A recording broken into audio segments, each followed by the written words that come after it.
documentation of Liangmai folk songs, a field report. Now, the overview of the talk, I'll give a brief introduction about Liangmai and the field experience or the places that we have been and the type of songs we have collected or came across in our field work, and then issues and challenges that we come across during our field work, and concluding remarks. So this is the flow of the presentation. Okay, so Liangmai is one of the Naga tribes living in the state of Manipur and Nagaland. Most majority of the population will be found in Manipur. And they have a population of 49,000, or say around 50,000, according to Census of India, 2011. Before 2012, Liangmai was officially known as Kacha Naga in Manipur, clubbed together with Jaimai tribe. And in Nagaland, these two same tribes are officially recognized as Jeliang. The term Jeliang is still used in Nagaland, whereas in Manipur, the Constitution of the Constitution Scheduled Tribes Order Amendment Act 2011 have recognized or replaced Kacha Naga with Liangmai and Jaimai respectively in Manipur. So the language is a group in the Jelengrong group of the Southern Naga group by Bradley. But in more recent work by Pose and Berling, Liangmai is a group under Jaimai subgroup of Western Naga. And the presentation that I'm going to give is based on our recent field trip where we visited 14 Liangmai villages, both in Manipur and Nagaland, and our research is supported by Endangered Language Fund. Now, we conducted our field for starting from 9 October to 24th October. In 14 villages in total we have visited. In Nagaland, we visited Jau and Sanjuram. And in Manipur, we visited these villages that is mentioned here in the slide.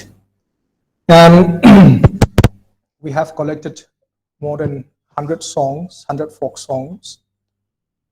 And besides folk songs, we also take this opportunity to collect some folk tales and other historical narratives.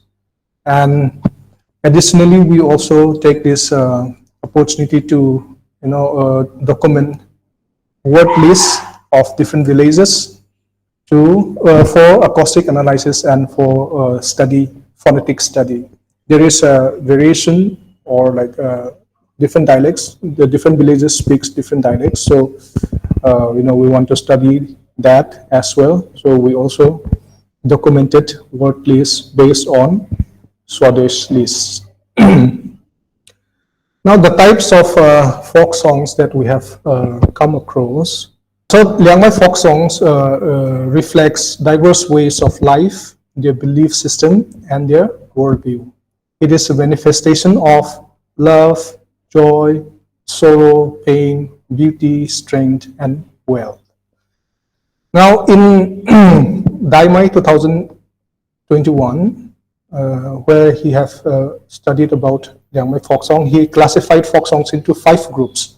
But in our presentation or in our study, based on the data that we have collected, we categorize it into 4 groups, namely legendary folk songs, agrarian-related folk songs, festive folk songs, and lullaby. Now, legendary folk songs. So these are the only songs that where we know or where we can give credit to an author. Most of the folk songs doesn't have the authorship. We don't know where it, who started it, who composed it. But when we talk about legendary folk songs, they in these songs we know who composed the songs and give credit to the composer. Usually, these songs are about love, war, sorrow, victory, and other personal achievements of the composer. And even to this day, when a person sing this kind of song, he will give credit to the composer, or say he will say that the singer will say this song is composed by such person, and he will sing the song. And usually the songs are very long. It goes for 10 minutes or even 20 minutes in that normal singing tempo.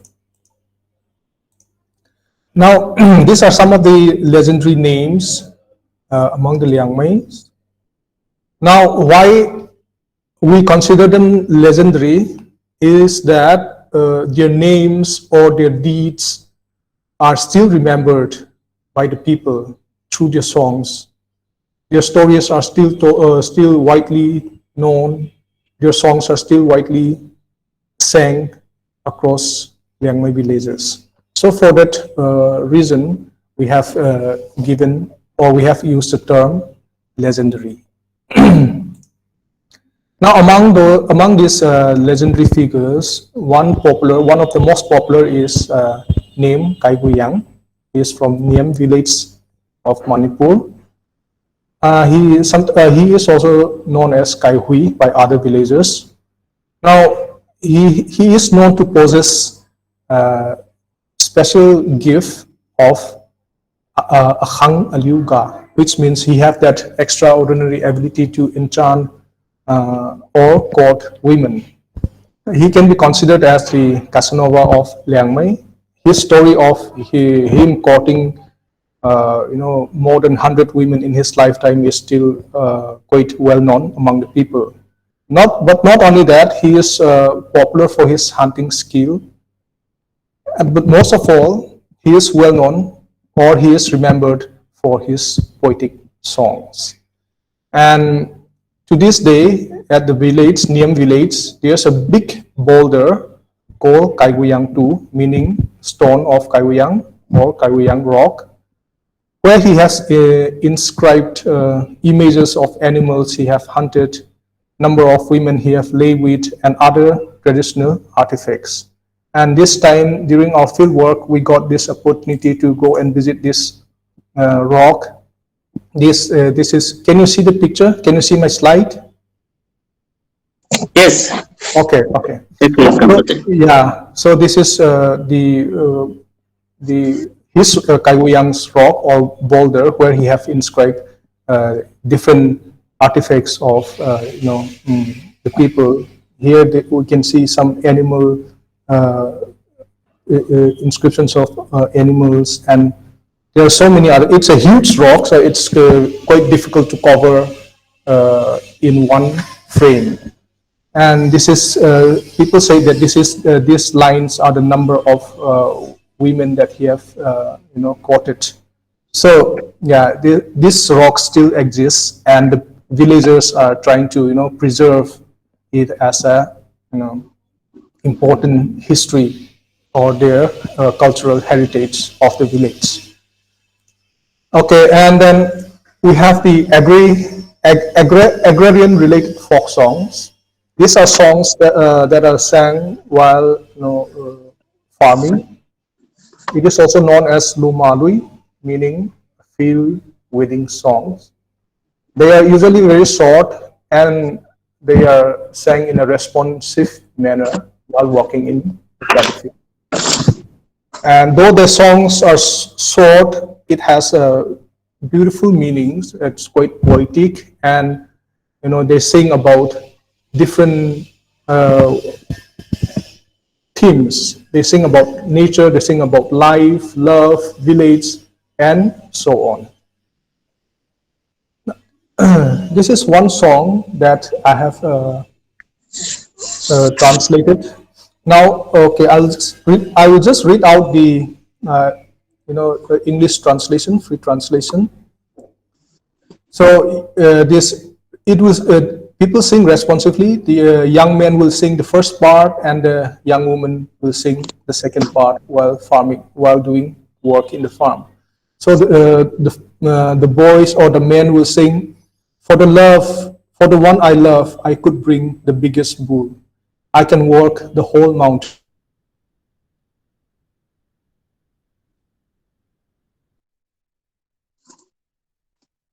But do as you wish. Do not mention about the bull. You don't have to pay anything. I will come for free." So this is one small example of this kind of songs that people used to sing while farming. Now we have festive folk songs.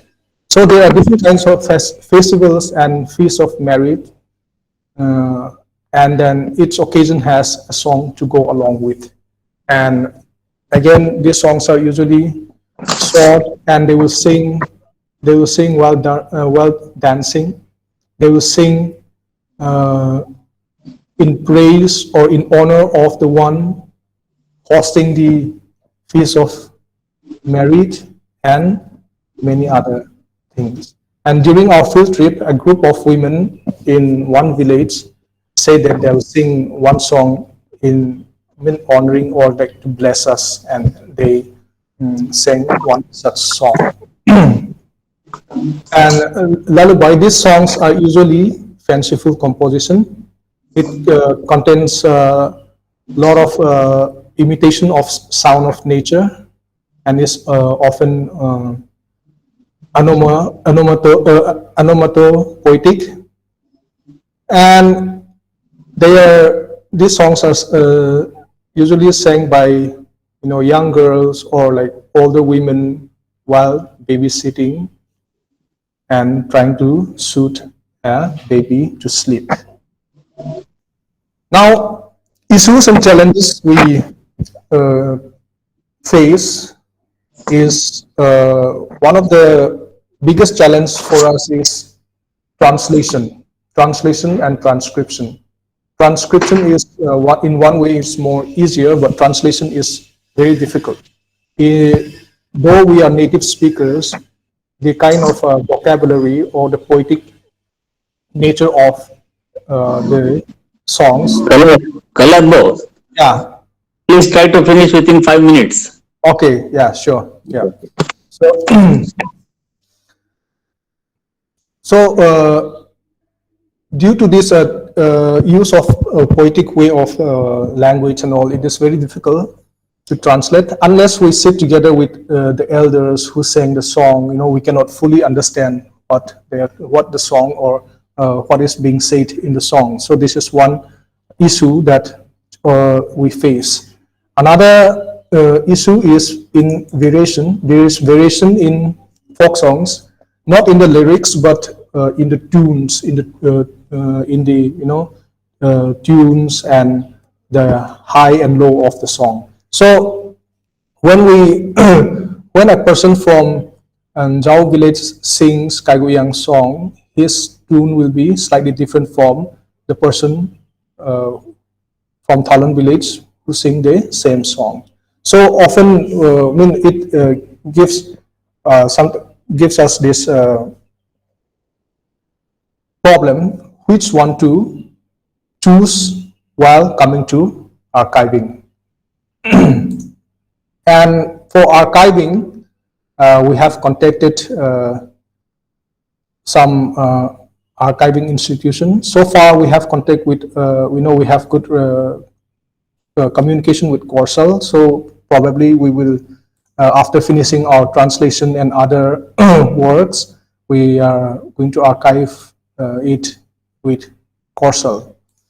And yeah, lack of funding is another issue. Now, for this field trip, we were fortunate enough to get some funding from ELF, but documentation and translation consumes a lot of work, and financial this fund constraint is another issue that we face. Copyright issue. There is a case where a song is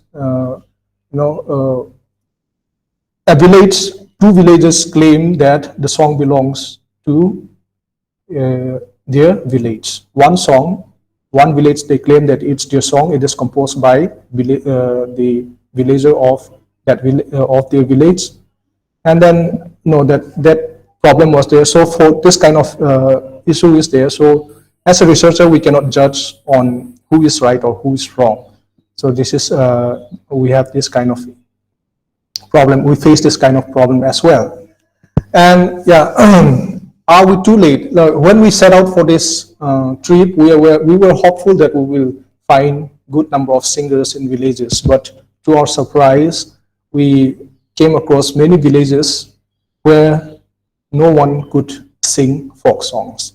They often say that, you have come too late. The person who sings or the person who knows how to sing have passed away a couple of years back, 2, 3 years back, or something like that. You should have come earlier. So those are the things people say in many villages. Now, so far, me and my colleagues, we have, conducted Liangmai folk song competition online, and it has a very massive response under Liangmai Foundation. Now you can, the songs are there in YouTube in Liangmai Foundation channel. It's not it's just a song, not yet translated, but you can look, you can get the gist of what Liangmai folk songs are if you go to this YouTube channel. Now, in conclusion, now folk songs are no longer learned by younger generation. Only few patrons are remaining as of now. And though agriculture remains main occupation of the people, we have noticed that these days people have stopped singing the agrarian folk song as well. Lullabies are being replaced by nursery rhymes, and these folk songs have become irrelevant to the present Liangmai society. But with this project, we hope to preserve and revitalize the once popular folk song of Liangmai. Okay, so these are the references, and thank you. Thank you, Day. Thank you, Kaiyuan. I enjoyed your paper. As you know, we are also working on Liangmai. I'm from Tezpur, and Okay, yeah. Center for Undergraduate Languages. We have just, we just published like this book, right? The primer and the books on phonology, morphology, and syntax. Yeah. I saw the book. I have the book. Yeah. So no, I know that you have the books anyway. So this thing, I also visited some of those villages in Nagaland, not part of Manipur. This is just my observation, which of course you are a native speaker, so you would be able to guess it better.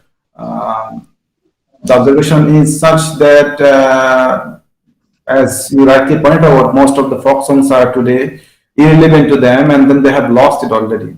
Now, when we try to get them, it's actually true for even the stories, folk stories actually. What they come up with is a translated version of stories from somewhere else, which they just narrate in their own language. We have to be careful. That's not the original thing, but I mean, mostly like the educated teachers, they are coming up with those things. It's a nice process that they are trying to write things in their own language, but we have to be careful about the content. If content is actually borrowed from somewhere else, and then they are just translating things in their own language, right? Yeah, true. Yeah. That's right. Second part, like regarding the copyright issue, again, you were right. Like most of the times, like those villagers claim that this is from their village, and then there will be competition from another village claiming that no, this is actually from our village. Now, but that thing, what I would suggest you to do is that as you have collected data from different villages, the recordings, you can actually match the their sound patterns. There you will get the cues. Okay, possibly. Of course, it is not our job to establish who originally sang that song and all, but we can actually try to trace back. Also, the uses of words, certain words are specific to villages. Right. The lexical items will actually give you the cues there. Yeah, yeah. And the third important issue, like, when you mention about this transcribing the things, that's the problem is because most of these things could be also borrowed from other sources. The word, okay, either borrowed or basically these words actually lost their users present like context. So you will, like, the first time you hear it, or maybe even after a couple of times hearing it, you would feel that this is not the, like, actual, or there are, like, sounds which are not actually part of those. I mean, part of that language, right? So you would struggle there a bit. So Yeah. there actually, I mean, I know we cannot go back and get the proto, like, form re-established. That's not possible. Unfortunately, that's true for most of this Kuki or Naga group of languages, right? We cannot re-establish, like, comes for most of the Naga languages. But then anyway, if you can actually try to see the neighboring group, like, the Liangmai and then the other like, neighboring Naga tribes, if there is a correlation, possibly then you will get the cue, about those words where you have difficulties in transcribing those. Right? Yeah, yeah. And of course, the other, like, the final thing, the most crucial one, often we actually get confused with some of the onomatopoeic sounds, or, like, some sounds which are just, like, the expressives might not have a meaning. So kind of sound, these are just expressives. We cannot actually really transcribe those. Yeah, yeah. So we need to know, like, what are those ones. Yeah, Because yeah. for those we cannot do the transcription immediately. Yeah. Yeah. Okay, So, okay. do the best. Thank you. Thank you so much, sir. Thank you so much, sir. Yeah. Thank you for the feedback, sir.